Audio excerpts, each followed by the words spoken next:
যাতে জুবিনক ন্যায় দিয়ে ফেসবুক পোস্ট যোগে এই কথা সদৰি কৰিছে গৰিমা শইকীয়া গাৰ্গে কিছু সময় পূৰ্বে তেখেতে এটা ফেসবুক পোস্ট লিখিছে য'ত তেওঁ দেশৰ প্ৰধানমন্ত্ৰীক সন্মান সহকাৰে তেওঁ লিখিছে যে ভাৰতবৰ্ষৰ ৭৭তম গণৰাজ্য দিৱসৰ প্ৰাক্ষণত দেশৰ প্ৰধানমন্ত্ৰী শ্ৰীযুত নৰেন্দ্ৰ মোদী ডাঙৰীয়ালৈ প্ৰণাম জনোৱাৰ লগতে আমাৰ পৰিয়ালৰ তৰফৰ পৰা অসমৰ হিয়াৰামঠু জুবিন গাৰ্গৰ ন্যায় প্ৰক্ৰিয়া সন্দৰ্ভত এখন স্মাৰক পত্ৰ প্ৰেৰণ কৰা হৈছে প্ৰতিটো দিন ৰাতি এতিয়া মাথো আমাৰ এটা লক্ষ্য জুবিন গাৰ্গে সম্পূৰ্ণ সত্য শুদ্ধ আৰু উচিত ন্যায় পাবই লাগিব দুখীয়ে কঠোৰতম শাস্তি পাবই লাগিব #justice4jubin garg এটো হৈছে গৰিমা গাৰ্গৰ পোষ্ট য'ত তেখেতে দেশৰ প্ৰধানমন্ত্ৰীক আহ্বান জনাইছে কাটৰ আহ্বান জনাইছে যে 19 ছেপ্টেম্বৰত জুবিন গাৰ্গৰ লগত কি হ'ল আৰু কেনেকৈ জুবিন গাৰ্গক হত্যা কৰা হ'ল বা কি পৰিস্থিতি জুবিন গাৰ্গৰ মৃত্যু হ'ল সকলো পানীৰ দৰে পৰিষ্কাৰ হ'ব লাগে এতিয়াও সকলো ৰহস্যৰ আৱৰ্তত আছে এখন বিশেষ আদালত গঠনৰ অনুৰোধ কৰিছে এই স্মাৰক পত্ৰখনত গৰিমা শইকীয়া গাৰ্গে এবাৰ প্ৰধানমন্ত্ৰী নৰেন্দ্ৰ মোদীলৈ আহ্বান জনাইছে তেওঁ স্মাৰক পত্ৰ প্ৰেৰণ কৰিছে দেশৰ প্ৰধানমন্ত্ৰীক আৰু জুবিন গাৰ্গৰ যেটো ন্যায় প্ৰক্ৰিয়া এটো অতি সোনকালে যাতে দোষীসকলে কঠোৰ শাস্তি পাব লাগে কাৰণ হেয়তেক আমি দেখিছিলো যে আটাইকেইজন অভিযুক্তৰ যি ৭জন অভিযুক্ত আছে তাৰে ৫ জনে তেওঁলোকে জামিনৰ বাবে আবেদন দাখিল কৰিছিল সন্দীপন গাৰ্গ আৰু শ্যামকানু মহন্তৰ নিজৰ জামিন আবেদন তেওঁলোকে উঠাই লৈছিল কিন্তু বাকি কেইজনে আইনী প্ৰক্ৰিয়াৰ মাজৰে তেওঁলোক কেনেকৈ মুকলি আকাশৰ তললৈ আহিব পাৰে তাৰ কাৰণে অহৰহ তেওঁলোকে চেষ্টা কৰি আছে বাহিৰৰ পৰা অহা একাংশ উকিল আছে যিসকল অধিবক্তা আছে তেওঁলোকেও যুঁজা কৰি আছে কৰবাত নহয় কৰবাত গৰিমা শইকীয়া গাৰ্গ জুবিন গাৰ্গৰ ভগ্নী পামি বৰঠাকুৰ আৰু তেখেতলোকৰ খুৰাক মনোজ বৰঠাকুৰ তেওঁলোকে আদালতৰ সন্মুখত এটা কথা মন্তব্য কৰিছিল যে লাহে লাহে আমাৰ পক্ষটো কৰবাত কিছু দুৰ্বল যেন অনুভৱ হৈছে এনেকুৱা ধৰণৰ তেওঁলোকে মন্তব্য কৰিছিল দুখ প্ৰকাশ কৰিছিল লগতে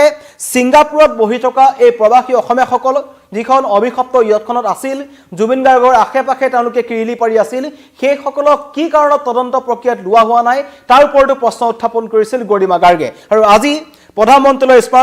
স্মাৰক পত্ৰ প্ৰেৰণ কৰাৰ পাছতে সমগ্ৰ অসমবাসীক জনাই গৰিমা শইকীয়া গাৰ্গে ফেসবুক পোষ্টটো লিখিছে য'ত তেওঁ পুনৰবাৰ কৈছে যে দুখীয়ে কঠোৰতম শাস্তি পাবই লাগিব ইতিমধ্যে জুবিন গাৰ্গৰ পত্নী গৰিমা গাৰ্গে কৈছিল অসুৰবধ হ'বই লাগিব অসুৰকেইটাক দমন কৰিবই লাগিব আৰু কোনো কাৰণত যাতে আইনী প্ৰক্ৰিয়াৰ মাজেৰে এই ৭ অভিযুক্ত সাৰি যাব নোৱাৰে তাৰ কাৰণে তেওঁলোকে অনুৰোধ জনাইছিল আৰু এতিয়া তেওঁলোকে দেশৰ প্ৰধানমন্ত্ৰীক চাপিছে স্মাৰক পত্ৰ প্ৰেৰণ কৰিছে সন্মানে তেওঁলোকে স্মাৰক পত্ৰ প্ৰেৰণ কৰিছে অসমৰ আটাইতকৈ জনপ্ৰিয় কণ্ঠশিল্পীজন প্ৰাণৰ শিল্পী জুবিন গাৰ্গৰ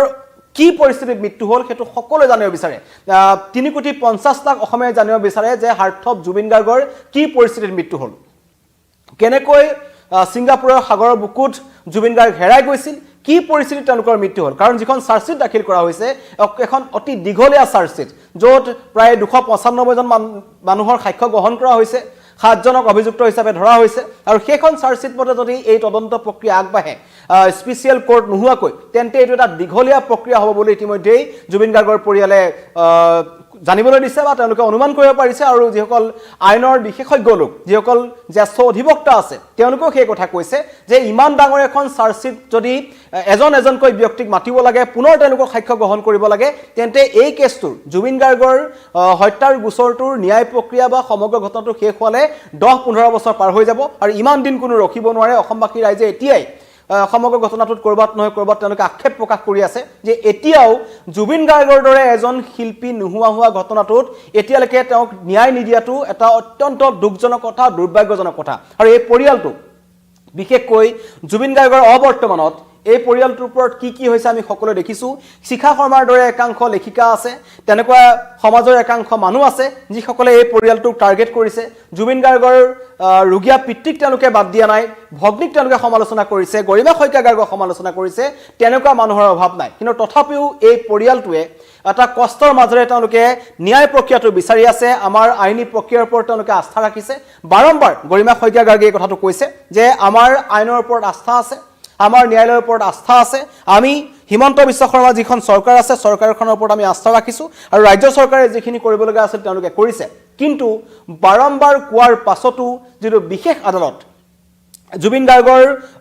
হত্যা গোচৰৰ বাবে বিশেষ আদালত গঠনৰ অনুৰোধ কৰি আহিছিল কিন্তু হেতু এতিয়ালৈকে নহল সেইকাৰণে এই স্মাৰকপত্ৰৰ জৰিয়তে যিখন স্মাৰকপত্ৰত গৰিমা শইকীয়া গাৰ্গৰ চহী আছে লগতে তাত পামী বৰঠাকুৰে চহী কৰিছে লগতে মনোজ বৰঠাকুৰে চহী কৰিছে এই তিনিজন ব্যক্তিয়ে কিন্তু জুবিন গাৰ্গৰ এই সমগ্ৰ ঘটনাটোৰ প্ৰথমখন যিখন এফআইআৰ দিছিল সেই এফআইআৰখনতো কিন্তু এই তিনিজন ব্যক্তিৰ নামে আছিল আৰু তেওঁলোকেই এতিয়া এই স্মাৰকপত্ৰখন প্ৰেৰণ কৰিছে তাত তেওঁলোকে কেইবাটাও দাবী উত্থাপন কৰিছে বিশেষকৈ ছিংগাপুৰৰ সৈতে কূটনৈতিক আৰু আইনী ব্যৱস্থা ত্বৰান্বিত কৰাৰ আহ্বান জনাইছে যে ছিংগাপুৰত যিটো চলি আছে যিটো আইন তদন্ত প্ৰক্ৰিয়া চলি আছে তাৰ লগত ভাৰতীয়ৰ ব্যৱস্থাটোৰ সৈতে যি কথা বতৰা যি ধৰণৰ তেওঁলোকৰ থাকিব লাগে তথ্য প্ৰমাণসমূহ সেইবোৰ ত্বৰান্বিত কৰাৰ তেওঁলোকে আহ্বান জনাইছে লগতে ছিংগাপুৰৰ কৰোনা স্কৰ্টৰ ন্যায় প্ৰক্ৰিয়াৰ ওপৰত নজৰ ৰখাৰ আহ্বান জনাইছে লগতে ছিংগাপুৰ আৰক্ষীৰ সকলো তথ্য যি তথ্য ছিংগাপুৰ আৰক্ষীয়ে লাভ কৰিছে ভাৰতক প্ৰদানৰ আহ্বান জনাইছে আৰু লগতে কৈছে কোনো অভিযুক্তই যাতে লাভ নকৰে অগ্ৰিম জামিন এইটো হৈছে জুবিন গাৰ্গৰ পত্নী গৰিমা গাৰ্গৰ আহ্বান এই মুহূৰ্তত জনাই আছো প্ৰায় আধা ঘণ্টাৰ পূৰ্বে গৰিমা শইকীয়া গাৰ্গে ফেচবুকত ছ'চিয়েল মিডিয়াত এটা মন্তব্য কৰিছিল তেখেতে এটা পোষ্ট লিখিছে য'ত তেওঁ এই যিখন স্মাৰকপত্ৰ আছে স্মাৰকপত্ৰখনৰ লিপিটো তেওঁ সন্নিৱিষ্ট কৰিছে আৰু তেওঁ দেশৰ প্ৰধানমন্ত্ৰী নৰেন্দ্ৰ মোদীৰ কাৰণে এখন লিখিছে তেওঁ তাত পুনৰ উল্লেখ কৰিছে যে ৭৭তম গণৰাজ্য দিৱসৰ পালনৰ প্ৰাক্ষণত দেশৰ প্ৰধানমন্ত্ৰী নৰেন্দ্ৰ মোদী ডাঙৰীয়ালৈ প্ৰণাম জনোৱাৰ লগতে আমাৰ পৰিয়ালৰ তৰফৰ পৰা অসমৰ হিয়াৰামঠু জুবিন গাৰ্গৰ ন্যায় প্ৰক্ৰিয়া সন্দৰ্ভত এখন স্মাৰকপত্ৰ প্ৰেৰণ কৰা হৈছে প্ৰতিটো দিন ৰাতি মাথো আমাৰ এটাই লক্ষ্য জুবিন গাৰ্গে সম্পূৰ্ণ সত্য শুদ্ধ আৰু উচিত ন্যায় পাবই লাগিব যেটো সমগ্ৰ অসমবাসীয়ে বিচাৰি আছে এতিয়াও বহু সংখ্যক কমি গ'ল কিন্তু তথাপিও #justice4Jubin Garg জুবিন অনুৰাগীসকলে লিখি আছে তেওঁলোকে এতিয়াও বিচাৰি আছে এতিয়াও সোণাপুৰৰ জুবিন ক্ষেত্ৰত মাজনিশা জুবিন অনুৰাগীসকলে উচুপি আছে তেওঁলোকে পাহৰি যোৱা নাই বুকুত তেওঁলোকে এবুকু দুখ লৈ এতিয়াও ন্যায় প্ৰক্ৰিয়াৰ ওপৰত আস্থা ৰাখিছে গৰিমা শইকীয়া গাৰ্গে ৰাখিছে জুবিন অনুৰাগীসকলে ৰাখিছে লাখ লাখ অনুৰাগীৰ এটাই কথা যে জুবিন গাৰ্গৰ এই ঘটনাটো কিদৰে তেওঁ নাইকিয়া হৈ গ'ল কি পৰিস্থিতি তেওঁৰ মৃত্যুমুখত পৰিল সেইবোৰ কিন্তু স্পষ্ট হ'ব লাগে তাৰ মাজতেই গৰিমা শইকীয়া গাৰ্গৰ এটা আজিৰ দিনটোত এটা অন্যতম গুৰুত্বপূৰ্ণ খবৰ মই জনাই আছো যে বিশেষ কোৰ্ট গঠনৰ কাৰণে তেওঁলোকে দাবী উত্থাপন কৰি আহিছিল আৰু অৱশেষত প্ৰধানমন্ত্ৰীলৈ তেওঁলোকে স্মাৰকপত্ৰ প্ৰেৰণ কৰিছে য'ত তেওঁ লিখিছে যে জুবিন গাৰ্গে ন্যায় পাবই লাগিব জুবিন গাৰ্গৰ ন্যায় বিচাৰি এই স্মাৰকপত্ৰ প্ৰেৰণ কৰা হৈছে য'ত জুবিনে সত্য শুদ্ধ আৰু উচিত ন্যায় পাবই লাগিব বুলি গৰিমা শইকীয়া গাৰ্গে দাবী উত্থাপন কৰিছে লগতে জুবিন হত্যা গোচৰৰ বাবে বিশেষ আদালত গঠনৰ তেওঁ এটা দাবী উত্থাপন কৰিছে যে এখন বিশেষ আদালত গঠন কৰি দিয়ক এনেকুৱা নহয় যে ছেছন কোৰ্টত হৈ থাকিব পৰিয়ালটো দৌৰাদৌৰি কৰি থাকিব তালৈ কাৰণ তেনেকুৱা নহয় এটা ইমান ডাঙৰ এজন ব্যক্তি হঠাৎ নাইকিয়া হৈ গ'ল সেই ব্যক্তিজনৰ কাৰণে এখন তেওঁৰ হত্যাৰ গোচৰটোৰ কাৰণে এখন বিশেষ আদালত গঠন হওক য'ত কেৱল জুবিন গাৰ্গৰ সেই ঘটনাটোৰেই তদন্ত প্ৰক্ৰিয়াটো চলিব এই দাবী আছিল গৰিমা শইকীয়া গাৰ্গৰ আৰু লগতে ছিংগাপুৰত আৰক্ষীয়েনো কি কৰিছে ছিংগাপুৰ আৰক্ষীয়ে কি তথ্য পাইছে সেইবোৰ তদন্তৰ আওতালৈ আহিব লাগে কাৰণ ইতিমধ্যেই জুবিন হত্যাৰ গোচৰত থকা এই অভিযুক্তসকলে বিশেষকৈ ৭জন অভিযুক্তৰ ভিতৰত দুজনে নিজেই জামিন আবেদন তেওঁলোকে নাকচ কৰিছে যি হৈছে সন্দীপন গাৰ্গ আৰু শ্যামকানু মহন্ত তেওঁলোকে জামিন আবেদন নিজেই যি আবেদন জনাবলগীয়া আছিল সেই তেওঁলোকে উঠাই লৈছে বাকি 5 জনে কিন্তু আইনী প্ৰক্ৰিয়াৰ মাজেৰে অহা যোৱাৰ চেষ্টা কৰি আছে হয়তো খুব সোনকালে ওলাই আহিব পাৰে সেইটো কোনো ডাঙৰ কথা নহয় কাৰণ আইনী প্ৰক্ৰিয়াৰ মাজেৰে আইনী সুৰুঙা থাকে আৰু তেনেকৈ তেওঁলোক ওলাই আহিব পাৰে কাৰণ যেহেতু প্ৰথমতে অধিবক্তাই নাছিল এতিয়া অধিবক্তা তেওঁলোকে কিনিছে তাৰ পিছতো অহৰহ তেওঁলোকে চেষ্টা কৰি আছে তেনে পৰিস্থিতিত গৰিমা শইকীয়া গাৰ্গৰ দাবী যাতে কোনো অভিযুক্তই যাতে লাভ নকৰে অগ্ৰিম জামিন তেওঁলোক জেলতে থাকিব লাগিব তেওঁলোকক কঠোৰৰ পৰা কঠোৰ শাস্তি হ'ব লাগিব আৰু এনেকুৱা নহয় যে এটো এটা দীঘলীয়া এবছৰ দুবছৰ আমি ৰখিম গৰিমা শইকীয়া গাৰ্গৰ মতে অতি শীঘ্ৰেই দোষীক কঠোৰ শাস্তি প্ৰদান কৰক আৰু দেশৰ প্ৰধানমন্ত্ৰী নৰেন্দ্ৰ মোদীলৈ সন্মান সহকাৰে এখন স্মাৰকপত্ৰ প্ৰেৰণ কৰিছে জুবিন গাৰ্গৰ পৰিয়ালে য'ত তেওঁলোকে দাবী কৰিছে যে আপোনালোকে ছিংগাপুৰৰ যি চৰকাৰ আছে তেওঁলোকৰ সৈতে আপোনালোকে কথা পাতক কূটনৈতিক লগতে আইনী ব্যৱস্থাটো ত্বৰান্বিত কৰক লগতে কৰোনা স্কৰ্টৰ ন্যায় প্ৰক্ৰিয়াৰ ওপৰত নজৰ ৰাখক যে তাত তেওঁলোকে কি কৰি আছে বা তাত কেনেকৈ ন্যায় প্ৰক্ৰিয়াটো চলি আছে সেইটো তদন্ত কৰিবলৈ তেওঁলোকে কৈ আছে লগতে ছিংগাপুৰ আৰক্ষীৰ সকলো তথ্য ভাৰতৰ কৰ্তৃপক্ষক হাতলৈ অনাটো তেওঁলোকে বিচাৰিছে লগতে বিশেষ এটা অনুৰোধ জনাইছে যাতে জুবিন গাৰ্গৰ হত্যাৰ গোচৰত নাম সাঙুৰ খোৱা এই 7জন অভিযুক্ত যিকেইজনক জুবিন গাৰ্গৰ পত্নীয়ে ইতিমধ্যে অসুৰ বুলি তেওঁ অভিহিত কৰিছে এই অসুৰ কেইজন যাতে কোনো কাৰণত অগ্ৰিম জামিন লাভ নকৰে এই মন্তব্য কৰিছে আৰু ইতিমধ্যেই জুবিন অনুৰাগীসকলে গৰিমা শইকীয়া গাৰ্গৰ এই যিটো ফেচবুক পোষ্ট আছে তাত তেওঁলোকে #justice4Jubin Garg লিখিছে আৰু গৰিমা শইকীয়া গাৰ্গৰ লগত আমি আছো বুলি তেওঁলোকে মন্তব্য কৰিছে জুবিন ফ্যান ক্লাবে ইতিমধ্যেই এই সমগ্ৰ ঘটনাটোত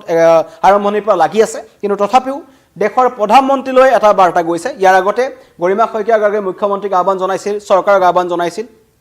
কিন্তু প্ৰধানমন্ত্ৰী নৰেন্দ্ৰ মোদীক এটো প্ৰথম আহ্বান গৰিমা শইকীয়া গাৰ্গৰ তেওঁ বিচাৰিছে নিজৰ পত্নী নিজৰ স্বামীৰ ন্যায় বিচাৰিছে আৰু তেওঁ ইতিমধ্যেই আমি পৰিয়ালটোক দেখিছো যে জুবিন গাৰ্গ অবিহনে সেই পৰিয়ালটোৱে কেনেকৈ সাফাৰ কৰি আছে আৰু তাৰ মাজতেই তেওঁলোকৰ এটা কথা যে আমি যুঁজি যাম আৰু জুবিন গাৰ্গক আমি ন্যায় প্ৰদান কৰিম অসমবাসী ৰাইজৰ বিচাৰে জুবিন গাৰ্গে ন্যায় পাওক আৰু লগতে এই মুহূৰ্তত জনাইছো জুবিনৰ ন্যায় বিচাৰি প্ৰধানমন্ত্ৰীলৈ এখন স্মাৰক পত্ৰ প্ৰেৰণ কৰিছে জুবিন গাৰ্গৰ পৰিয়ালে আৰু সেই কথা ফেচবুক যোগে জনাইছে গৰিমা শইকীয়া গাৰ্গে ধন্যবাদ